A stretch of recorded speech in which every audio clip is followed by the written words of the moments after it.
ရှာတာနာမလဲပိုက်ဆံပေါ်တာပြောတဲ့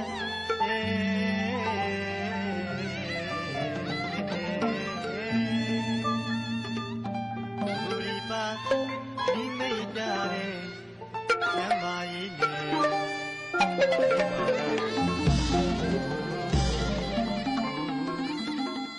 မပဲရတနာလမရဲ့နဲ့ဟောတော်ကားလည်းစီနဲ့ဆင်းရဲတာနားနဲ့မင်းဝဲမှာသွားတယ်ဝဲရတနာလမရဲ့နဲ့ဟောတော်ကားလည်း